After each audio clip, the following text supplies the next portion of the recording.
All right, Emily, welcome to the channel. I'm very excited to have you here today. Hi, Dimitri. I'm so pumped to be here. Thank you for inviting me. So, Emily, why don't you just introduce yourself quickly on, where you work and kind of, your background just a little bit. Sure. So for those that I haven't talked to before, I'm Emily Wertz and I'm the Director of Admission and Recruiting for the MSCF program at Carnegie Mellon. I've been with MSCF for 8.5 years now. This is my ninth admission cycle, which is very crazy to say out loud. Yeah, I started off as an assistant director here when the MSCF admissions team was first created outside of the Tupper School and have had the opportunity to grow with the program ever since. Awesome. So, for those of you listening, the reason I have you on is because I think the application process is such a black box. Many students message me saying, hey, GPA, statement of purpose, GRE scores, like what else can I do? And I think a lot of people probably don't realize that companies actually want to know this process as well. That's not just students. So I start to look at, what is being required from each program when I hire, and then I figure out like, oh, this program is awesome to hire from because they have all these prerequisites, which is I know a pain for students, but it makes it much easier for like industry practitioners to kind of filter out that process here. Do you want to just talk a little bit about, I guess, how do you guys go through like what is required? I'm guessing all this is obviously online and public as well. But just talking a little bit about kind of what is required and what is like the process for Carnegie Mellon on how they go through just like the simple, basic, very high level view of the application process. For sure. Yeah, we try to post on our website like a step by step of what to expect. You've been a grad student, you know how stressful it is to apply. So we try really hard to be transparent. But sometimes I do think it helps to like hear it from a human and not reading it on the website. So the MSCF application in particular, and I suspect it's pretty similar for other MFE programs out there, would be an online application form first and foremost. So just who are you and like some supplemental information so that we can collect the data that we need. MSCF does require standardized test scores. So we're asking for GRE primarily. We do accept the GMAT as well. Transcripts. So, of course, your undergrad transcripts, you'll want to include that grading scale that tells us what the grades mean. That's really important so that we understand more about your institution. And we want transcripts for everything you've done at the collegiate level. So, study abroad, undergrad, transfer, summer, anything that you've done outside your home institution. From there, we'll ask for a copy of your resume, just a couple questions too about your work history, similar to like a job application. Um, Two written essays, they're both behavioral. There's also a pre-recorded video essay, again, behavioral. And three letters of recommendation. So you pick your recommenders, you give us their contact information, and we'll actually reach out on behalf of you as an applicant to get those letters. Some candidates will be invited for an interview as well. It's a great sign. It means we want to get to know you a little bit better. So that's the admissions application. That's kind of the stuff that we're asking you to submit. And then, as you consider kind of what those documents look like, I think that those things break out into kind of three natural buckets, if you will, Mhm. for review. And that's academic readiness, career readiness, and interpersonal skills. So those are kind of the three things together that we're looking at just to learn more about your candidacy and what that could look like as a student at CMU. So I think that's probably one of the most, I guess, challenging parts for a lot of quants, Yeah. myself included, right? We think about the academic readiness. So there's always Mhm. going to be like the prerequisite list. And it's like, you go through it and you're like, okay, I've checked these boxes. And then we typically run over to QuantNet and we say, okay, what is the average GPA of, CMU or whatever program we're applying to? And it's like, okay, I meet that. And then it's like, okay, what is the average GRE score? And you're like, all right, I checked that. I'm going to get accepted. And often, right, students are always confused, like, why am I getting rejected from these? And I think Uh-huh. you hit it, perfectly here. There's really three buckets. So academic readiness is just that one piece. You want to talk a little bit more about how you guys assess like career readiness and also that like, communication skills portion of this process. I know Yeah. I had to do a video interview, like you mentioned. It was so awkward and embarrassing. I hadn't done YouTube or anything, and I'm like sitting in like my parents' living room, and I'm like trying to set the camera up and like answer these questions.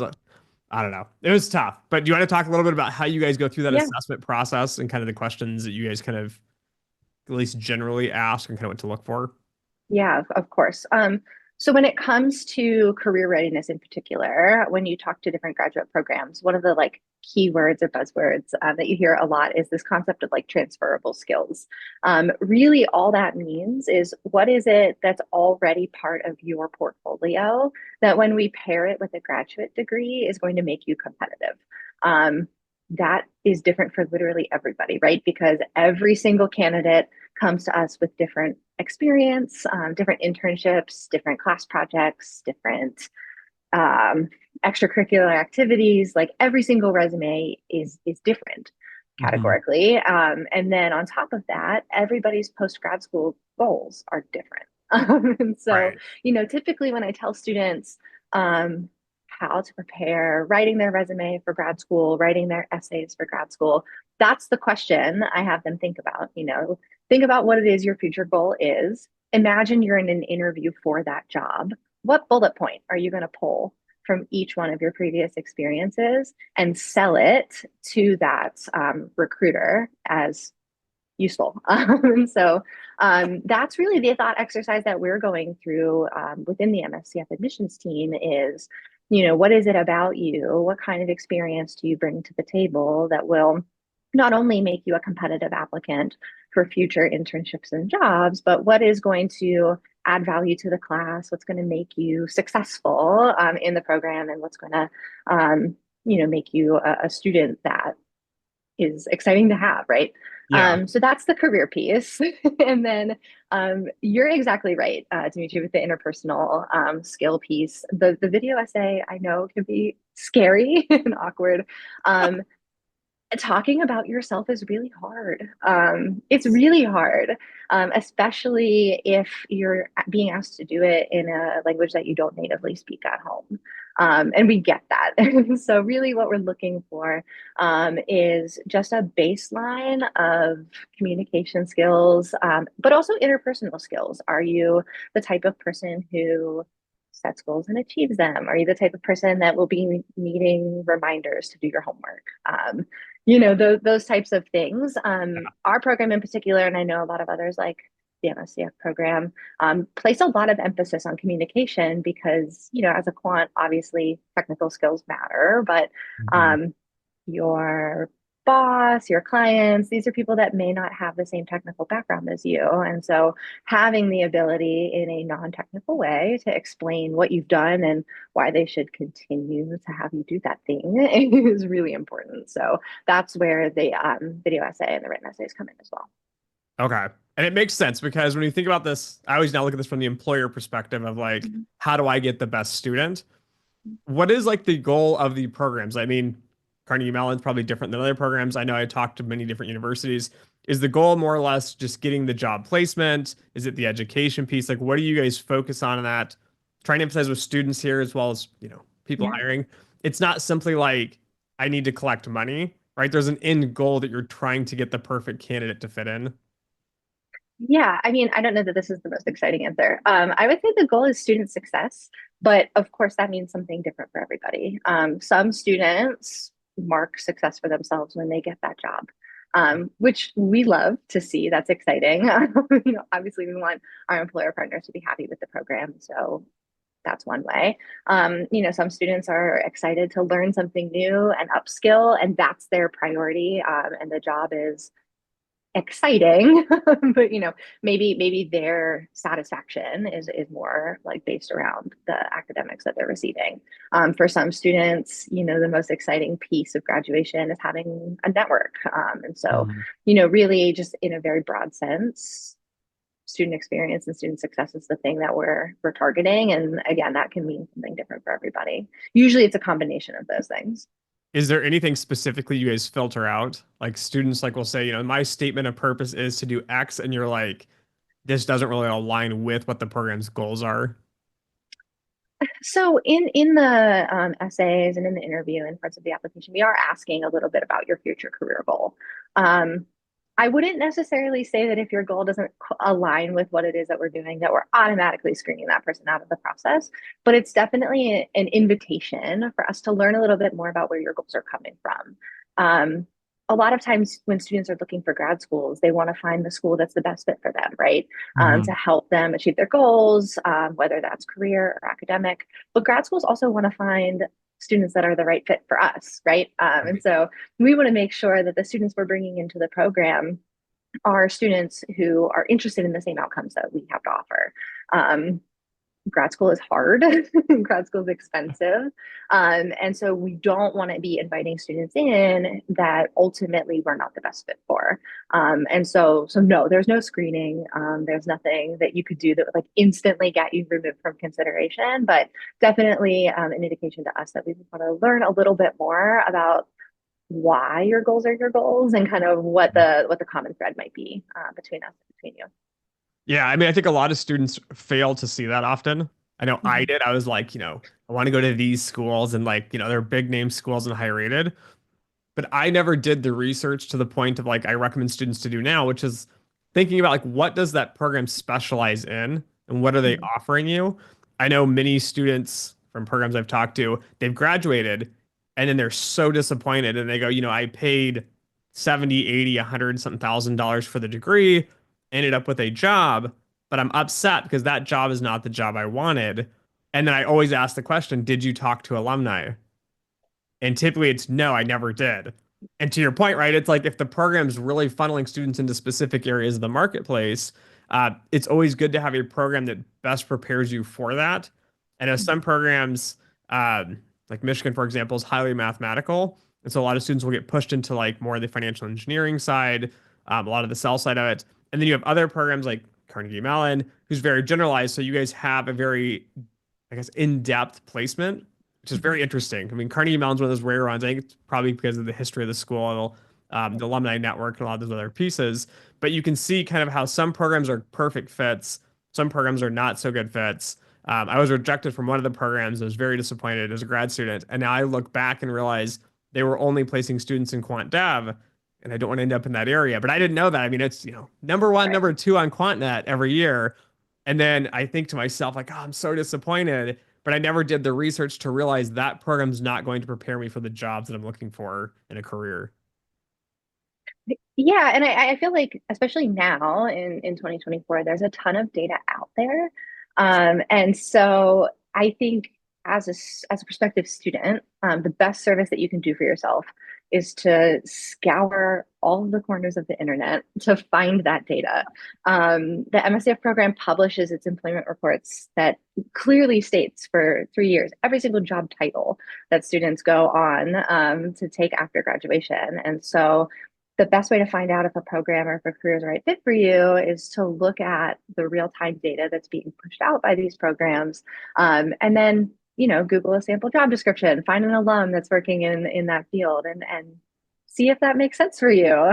And that's, really, I think the best way to go about choosing a grad program. One of the things I say to prospective students all the time is you're not going to grad school because you think it's fun. You're going because it's a means to an end and you want to get a good job. And so by doing that research ahead of time, you can feel confident in, a data-driven approach to the program that's the best fit for you.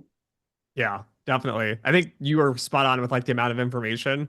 I remember when I was going to school, there was, I think, like maybe 18 to 20 programs. I Mhm. think three or four of them ended up just closing that year. Mhm. Like I got like letters like appreciate the application, program shutting down.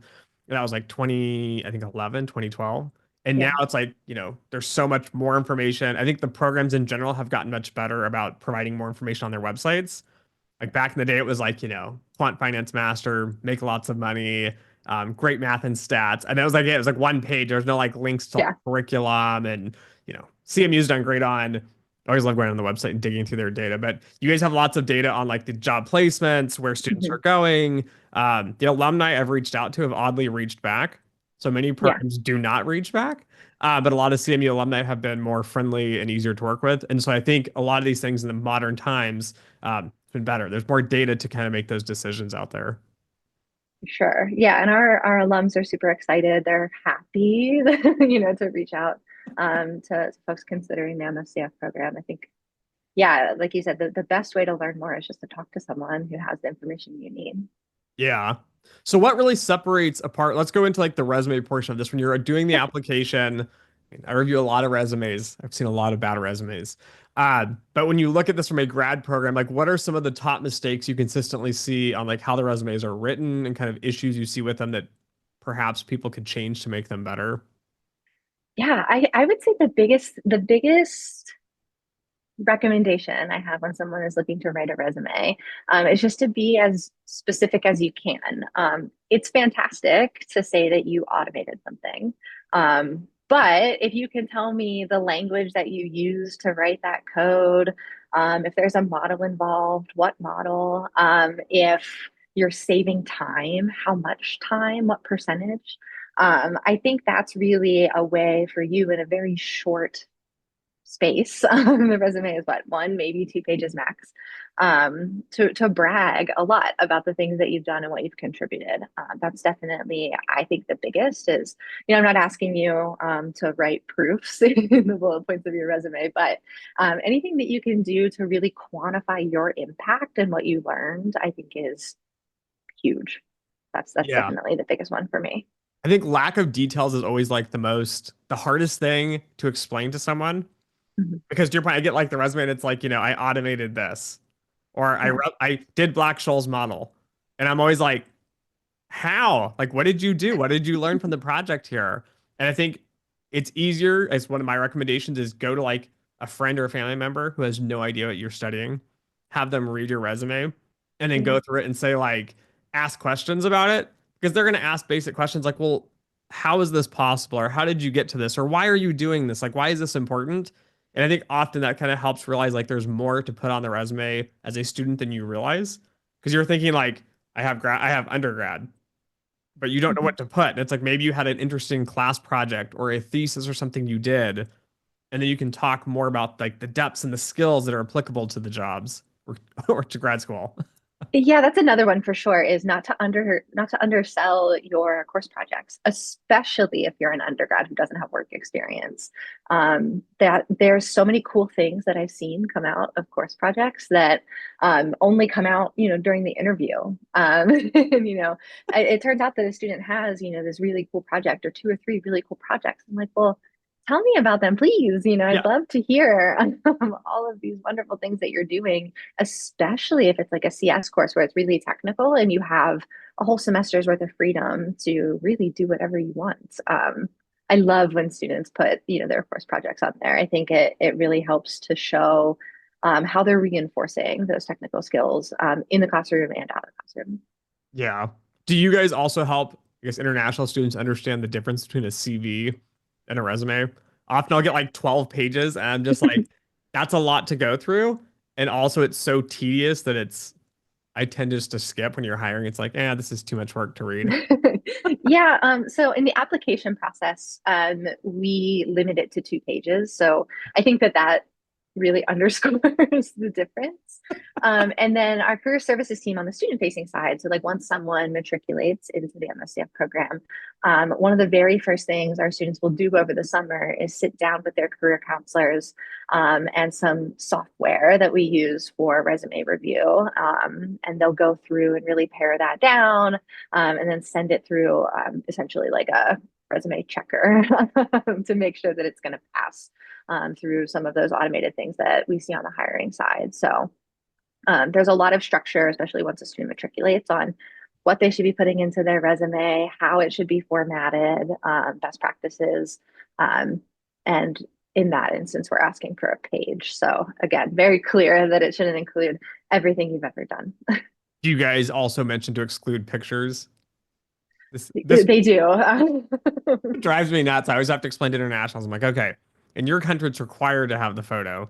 Like, but in the US, we always make it a requirement not to have the photo. So we don't have, I guess, some sort of like discrimination of like, oh, like, this person's like good looking or not good looking, or there's like some sort of Yeah. class you're discriminating on. Yeah, yeah, we definitely have our students try to follow a relatively set format that we've fact checked against a lot of our recruiting partners over the course of time, just to learn where should be putting or sorry, where we should we be putting this data? What sections are you most interested in? What formats don't work for you as a recruiter? Mhm. And so that's a little bit about how we've kind of come to put together the guidance that we give to our students. Okay. And how do you guys review the academic portion of it, right? Because everyone thinks like grades matter. And what you Uh-huh. hinted at earlier too, which was great, which was like I always thought, everyone's on a 4 point scale, but then it's like you go to Europe and then other places have like a 5 point scale. And then Mm-hmm. there's like, I think one of them I've seen was like, I think it was like letter based. It wasn't actually numerically based Yeah. on a point. How do you guys go through reviewing that Mm-hmm. process both on the GPA side, but also on the institution side? When I do hiring, so when I hire internationals, I find a friend from that country and then I will Uh-huh. ask them about the undergrad, like, is this school a good school in that country Yeah. or is it, not known or, Yeah. like what's the quality? Yeah, it's funny you say that. So you're right. A lot of schools in the US are on a 4.0 scale, but not all of them. We see some 4.3s and some 5.0s. Schools in China are usually on 100. India is on a 10-point scale. Schools in Mexico are on a 20-point scale. Okay. And that's not accounting for like the difference in institution quality, rankings, grade inflation is a thing. And so Mhm. you're right. It's like impossible to put everyone on the same academic scale. And I don't know that it would be fair for us to do that anyway. So, in terms of academics, one of the longer sections of the MSCF application, we're asking for the details on the technical courses that you've taken. So we're actually asking you to tell us, like, okay, I see that you took differential equations, but tell me what your differential equations cost covered. Um, so that's helpful for us to understand how classes may differ from one institution to the next, whether that's in the same country or not. Yeah. Not all ODEs are created equal. So we do see a little bit of variation there, and we figured the best way to learn more is just to ask. We'll look at your overall GPA, but also your GPA in the classes that we care about. I had mentioned earlier we asked for that grading scale. It explains what grades mean at your institution. So an A at the number one school in the US and an A at the number 10 school in the US might not be on the same scale. They may not have the same cutoff. Some schools do A plus, some don't. And so rather than trying to normalize all that, we're looking at your academics as it relates to your institution in particular.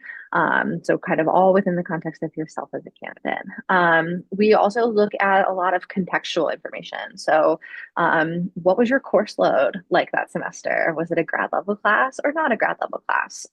Is there any sort of trend in your grades? Is your GPA increase over time, decrease, does it fall flat? Um, all of these things are super helpful for us to understand what it means in terms like what your grades mean and what your academic preparedness means in terms of the institution you attended. And then what does that look like if we then translate that to what we know about our curriculum, if that makes sense. Yeah. No, it makes a lot of sense. It's a very hard and challenging problem, as like you're mentioning, right? It is. I went to like a general state school in my undergrad, and then I went to Michigan, which is a much better grad school. And then I'm like thinking in my head, like they're not even apples to apples, like business school to business school or math department to math department. And even to your point, in grad school, my wife was in kinesiology and she was taking probability and statistics for engineers. And then we Mhm. had a friend that was taking like probability and statistics for like social sciences. Completely different textbooks, completely different. Not the same class. Yeah, not the same class at all. So it's nice to see that you guys are actually trying to go through that detailed process.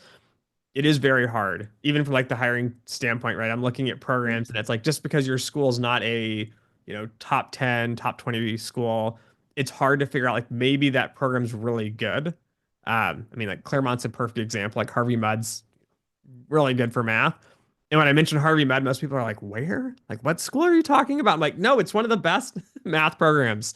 So I think it is challenging to kind of get to those points, but it's nice to see you guys are actually doing that deep dive on courses, asking about the classes, what topics are covered, and trying to get to, I guess, more of a fair and balanced perspective on those. Um, yeah, go for it. Yeah, I know that it drives prospective students crazy whenever we tell them that our process is holistic, but it's trying to solve for all the things that you're talking about, where it's not as clear as just all the 4.0s are admitted and nobody else is.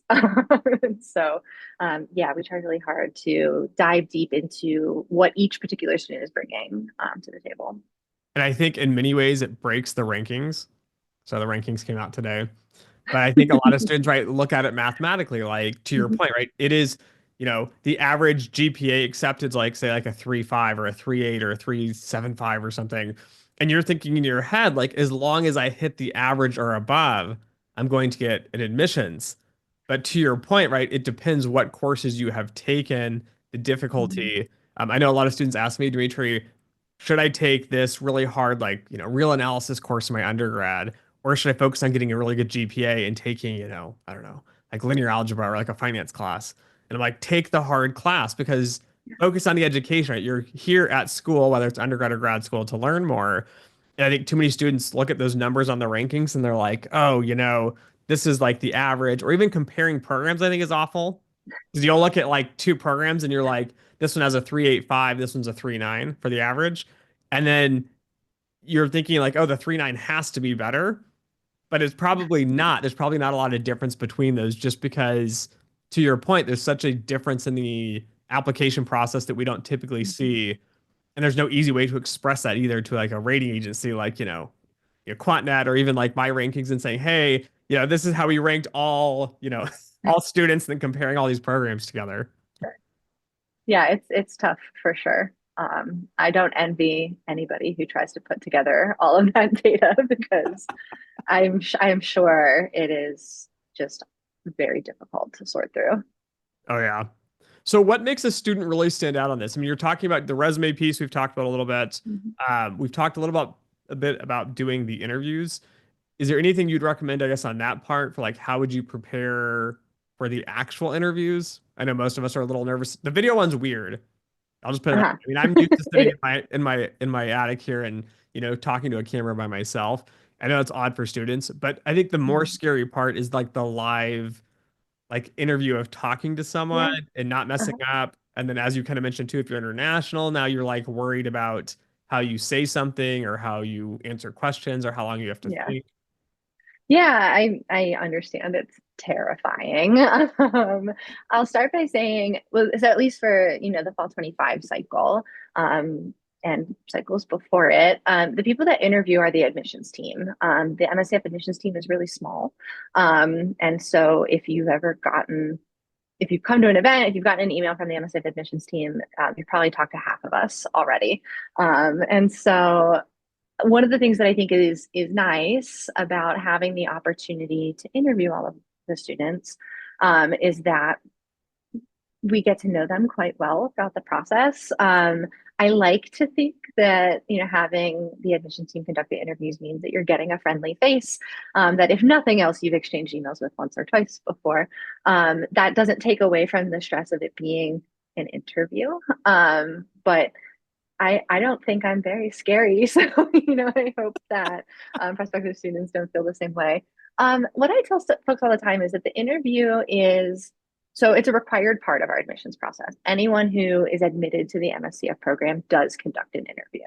Now, interviewing in itself does not mean that an offer is coming, but you should absolutely take that as a great sign. It means that we are interested in learning more about you and how you fit in with the program. So the interview's behavioral. We just want to learn more about your goals, your experience. We'll talk a lot about your resume and just the different things that are on it, and what you liked, what you didn't like, what you learned in those experiences. We'll talk a little bit about what it is you're hoping to get out of grad school, not just a job, but from an experience perspective. Um, I would say that the topics of the interview are very much centered around your application materials. So, same thing. I'm not going to ask you to prove anything. You won't have to write me any code.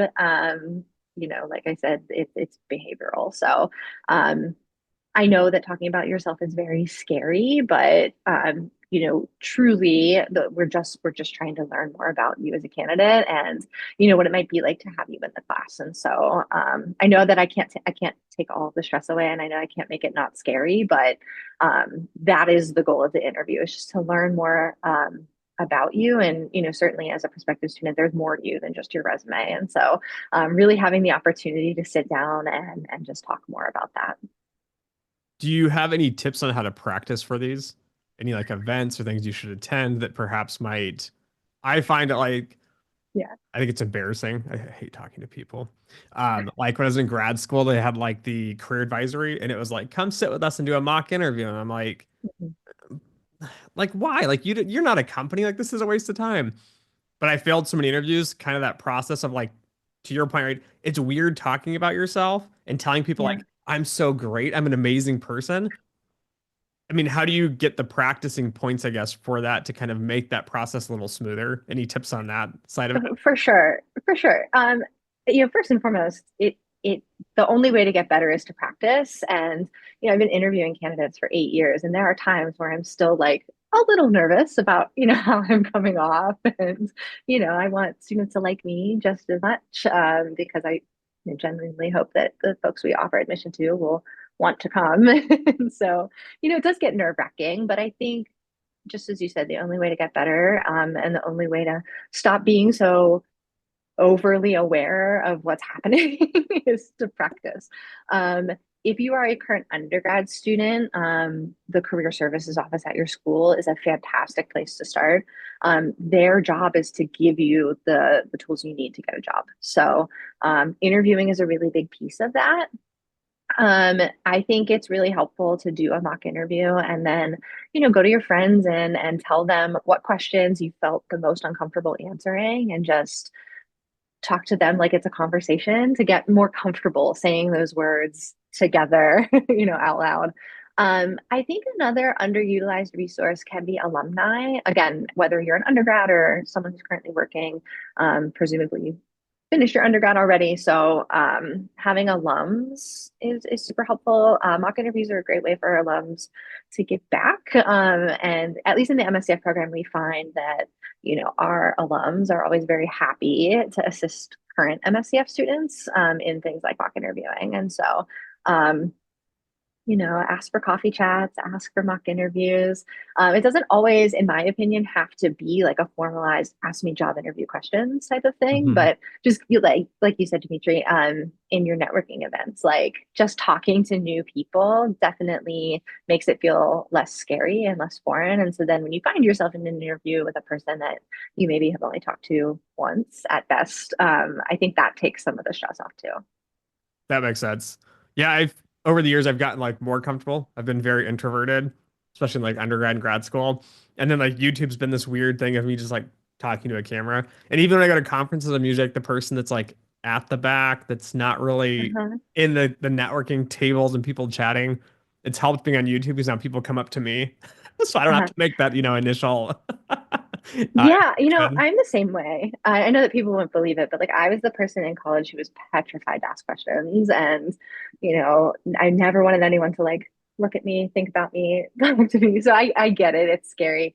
But yeah, practicing is the best way to build confidence. The other thing I would say with respect to interviews in particular, is just, it sounds crazy, but like study your own resume. Make sure that if something is on your resume, you feel ready to talk about it in great detail. Um, and if Yeah. you don't feel confident, if you don't feel like you have a good handle on that topic, then maybe it doesn't belong on your resume. Making sure that the things that are on there are things that you feel like you're the expert on. And it should be, right? Because it's your experience.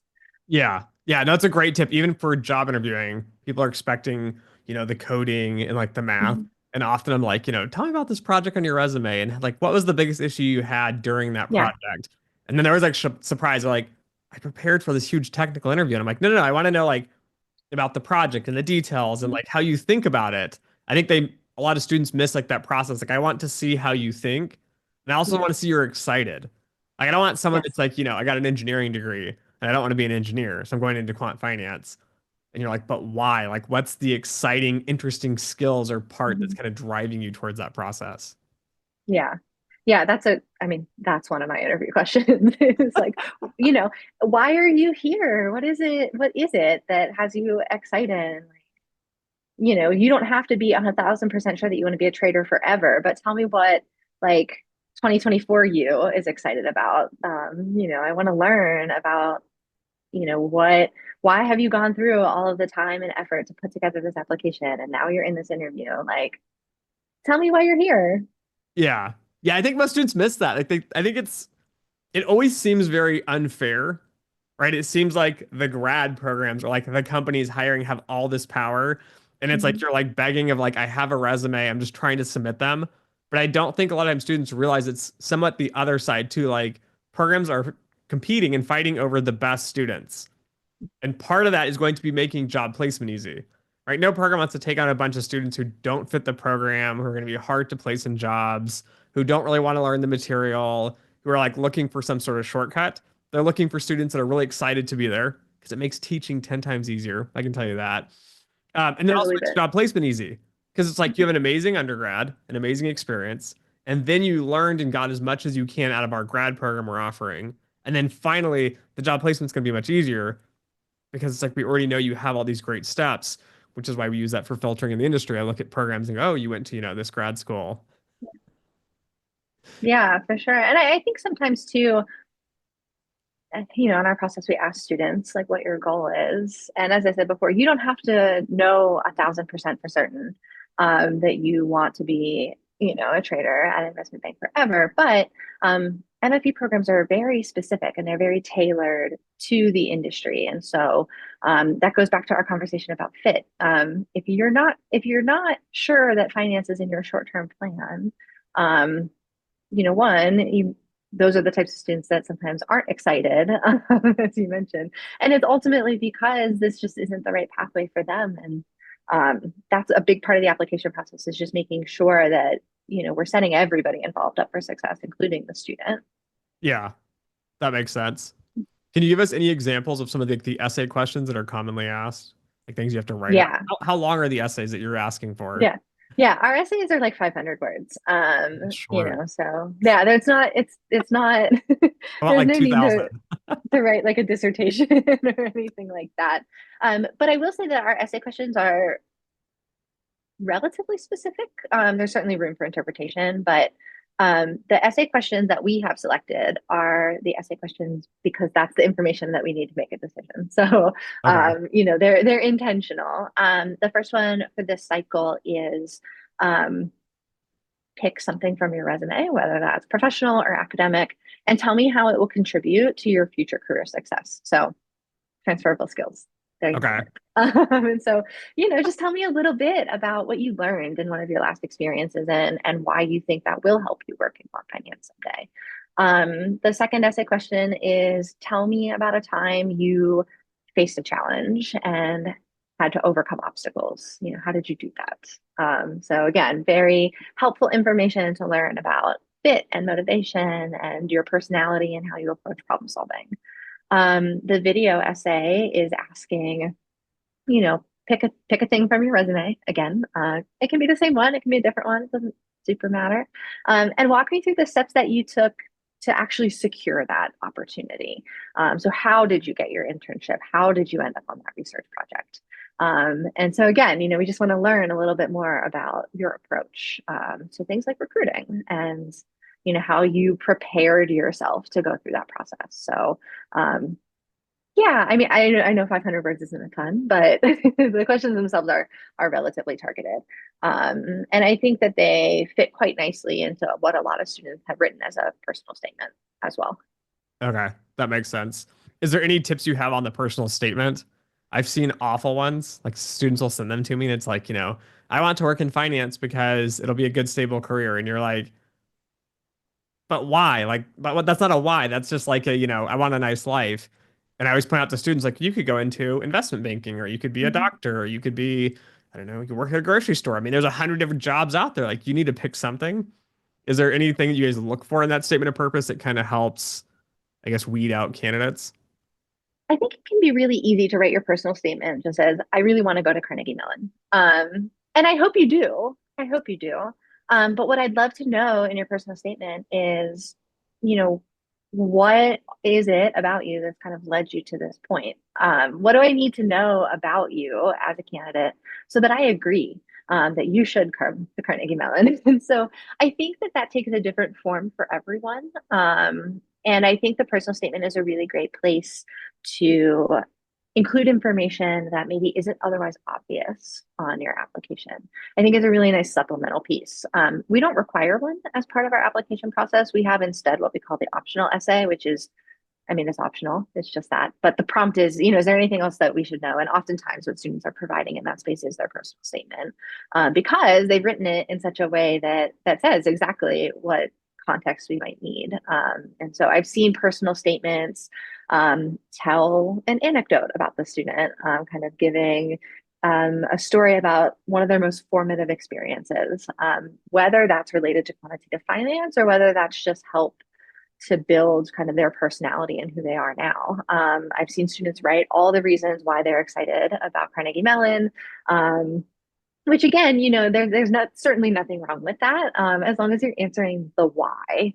I've seen students talk about the moment they knew that they were interested in quantitative finance. So, yeah, I think, using that space in a way that just gives additional context that's not you just writing your resume in a narrative, is certainly helpful. And then in terms of tips, proofread.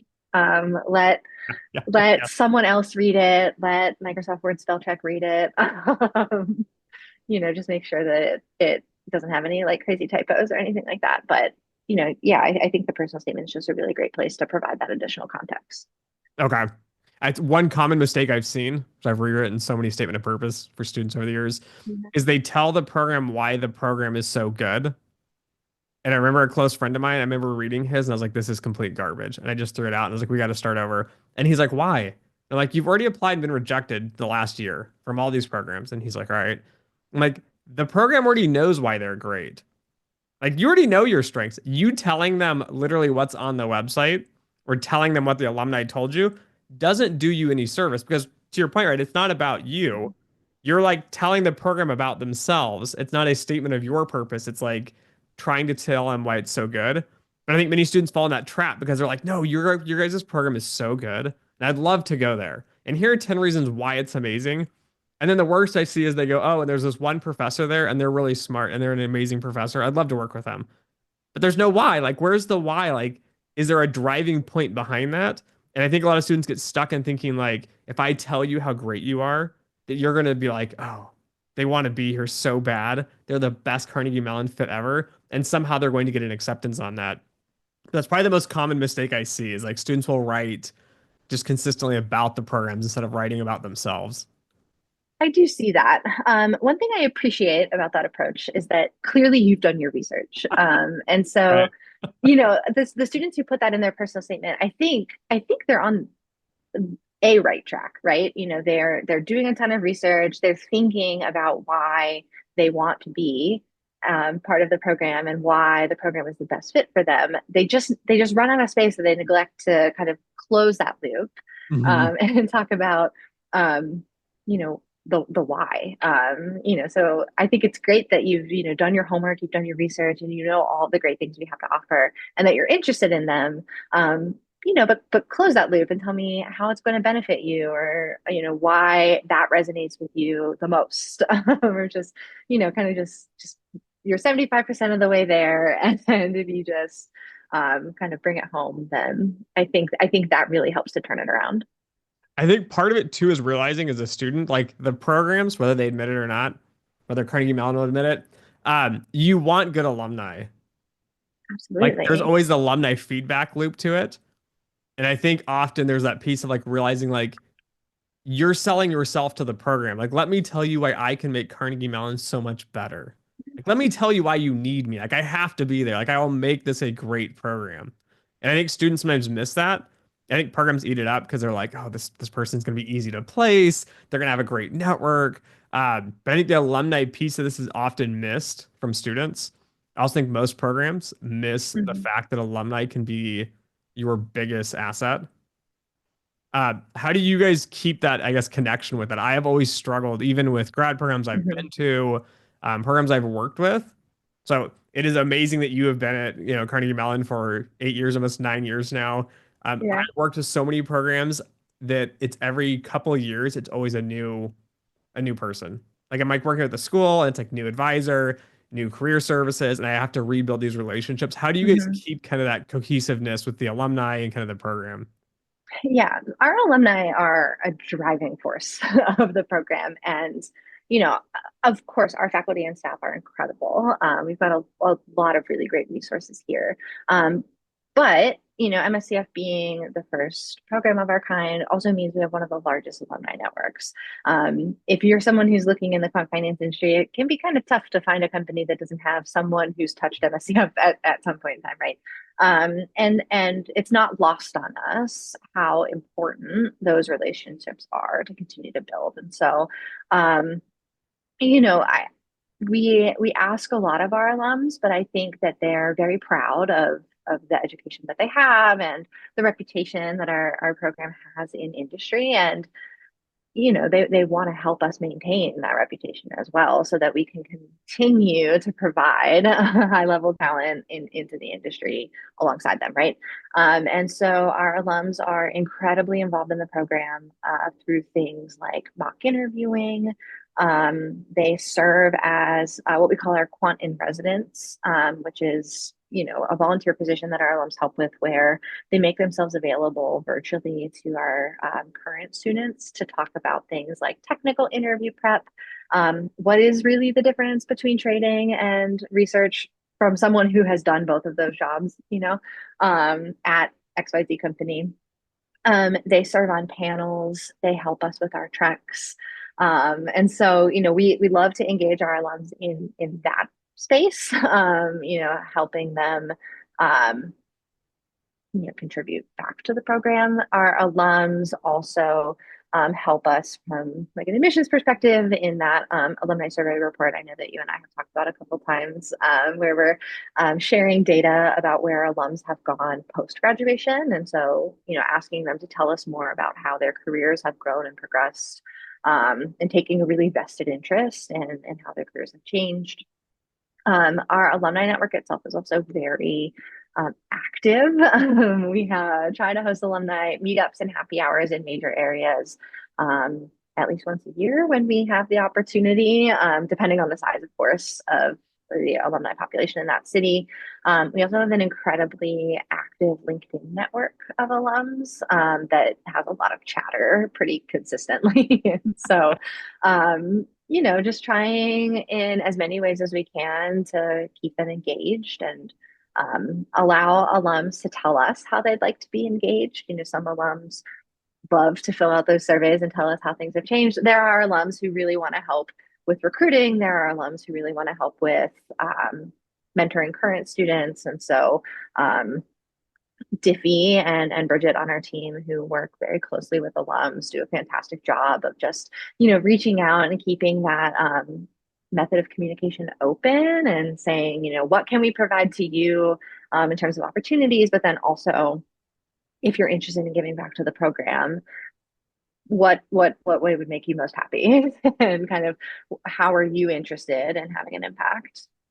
Do you think some of it is frequency as well? Like, keeping that contact. I always think it's very odd with a lot of programs where it's like you graduate and then you hear nothing for like 3 years. And then Yeah. all of a sudden they show up and it's like, hey, can you help us with something?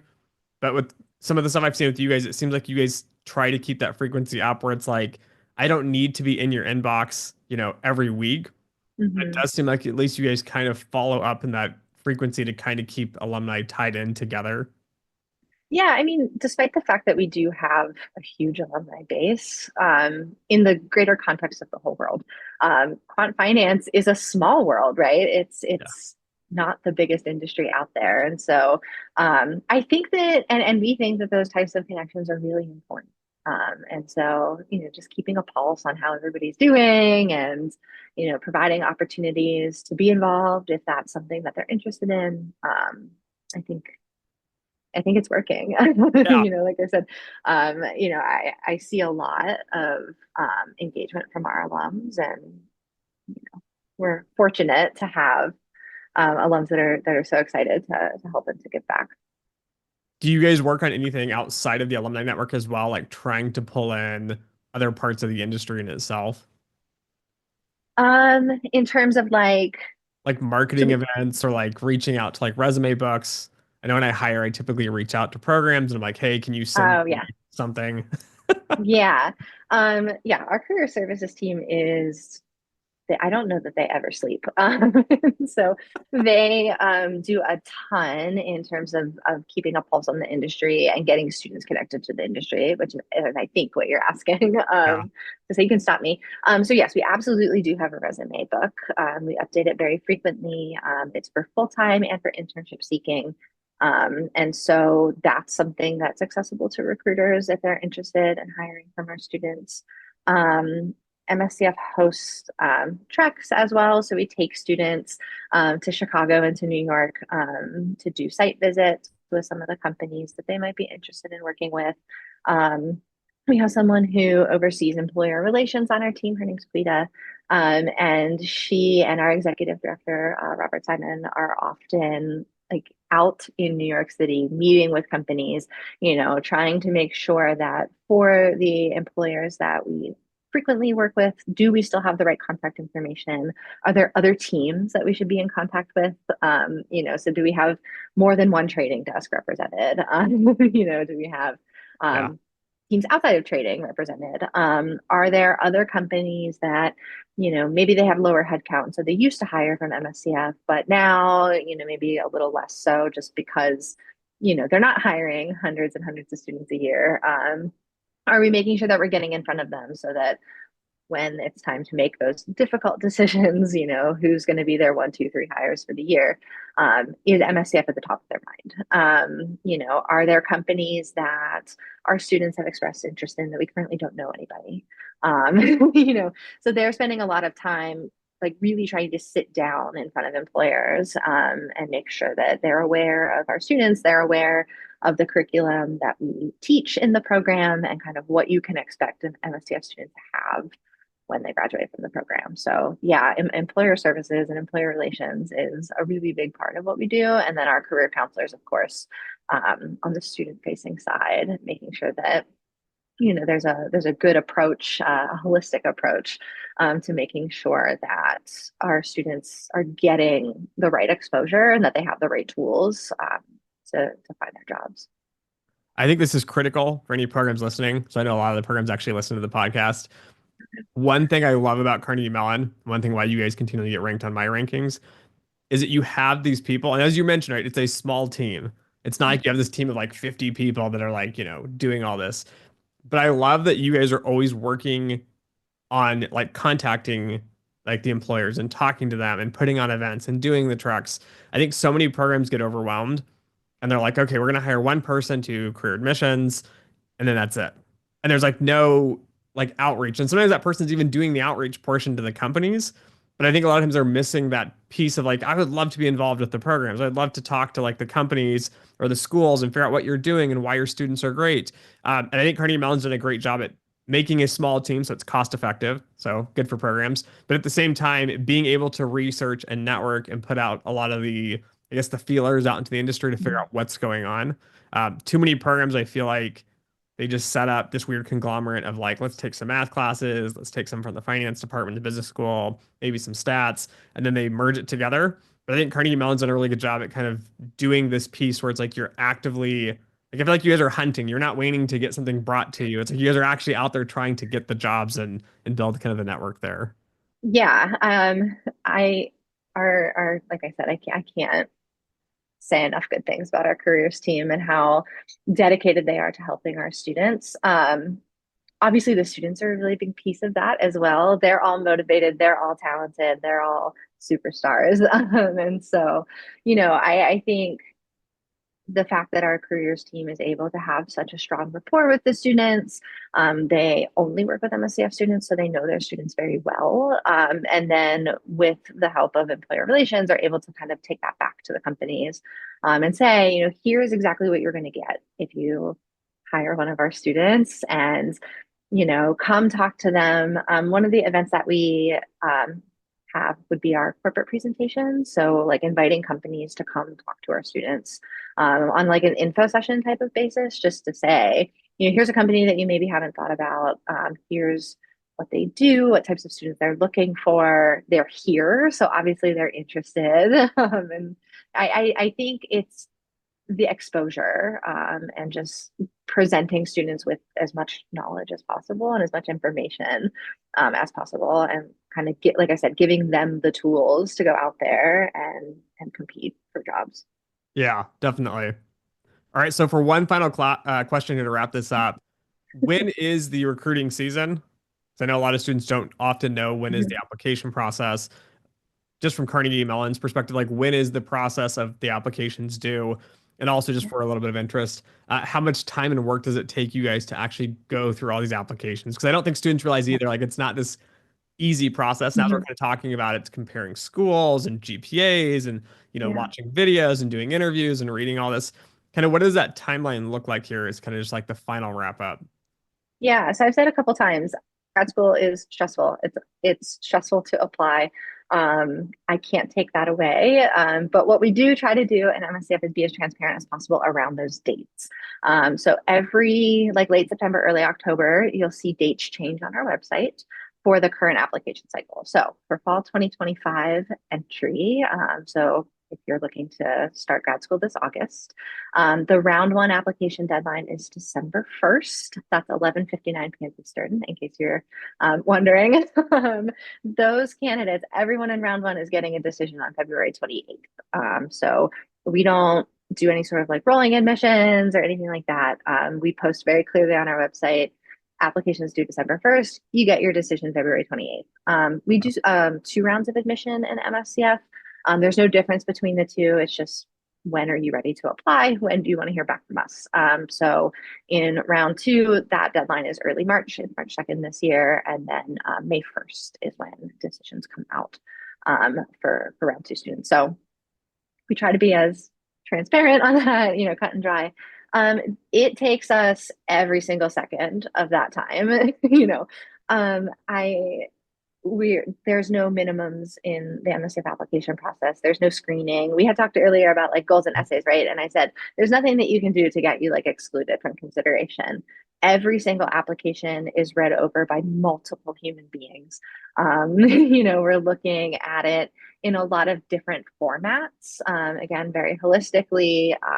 It's not just me. I have a team that's also going through. We have our faculty steering committee, and these are, high level faculty members that, teach in the program, also looking at applications to really help us build a diverse class full of different majors, different backgrounds, different experiences. And so one of the things I tell students a lot, and it's on our website, right? Interviews can happen at any point in time throughout the process. And that quite literally means the day of the deadline and also the day decisions are released. I remember quite vividly there was a year I did an interview at 3 p.m. on decision day. Like we just have a lot of volume. We're a small team. And I think over the course of our conversation, you've heard how much detail we take in looking through the applications. And so, we take it really seriously. And, it's not there's not a single application that's only looked at by one person. So the timeline is it really does take all of that time. We review in batches. It's kind of random order. So we're just looking at applications as they become complete to us. We try to be transparent with students. So if you're applying to our program, you'll get an email from us when you submit. We'll let you know when we look to see if anything is missing. If something is missing, we will tell you. When That's nice you to know. submit, yeah. And then when you submit everything that was previously missing, we'll give you a status update letting you know that your application is complete. Our team is also incredibly responsive. So our main email address is pretty easy to find. You can also respond to any email you've ever gotten from MSCF. And again, small team, so it'll get to the right person with like one forward at most. Wow, So that's good. yeah, there's definitely some benefits to having a small team like we do. And I think it means that every single applicant gets a lot of personalized attention, and it really allows us to make good decisions within the context of the pool because it's during review season. It's all hands on deck. Every single person is looking very intently at every single transcript, every single essay. So yeah, I feel like that's kind of the end to end of the application process.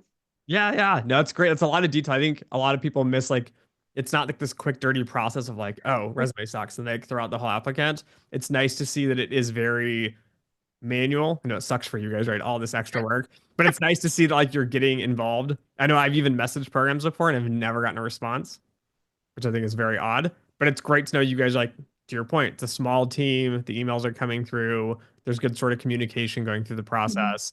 And also, it's nice to see there's professors looking at the resumes because, they're the experts, right? They're the ones going to be teaching the course. So it's like they'll know if you're Yes. prepared for that course or not. So, Well, yeah, and again, it's a very holistic process, and the expectation is not that someone is, 5 stars in math and probability and statistics and yeah. finance and they have all this work experience. And so, um, it's I think that human element that really allows us to say, okay, this student has a ton of strength in one area, and so how does that weigh compared to the rest of their candidacy? And I just think only a person can Yeah. determine what that is. And so, yes, you're right. It is a lot of work for our team, but I think, each year we bring in a stellar class of, engaging and talented students. So, I think the work is definitely worth it.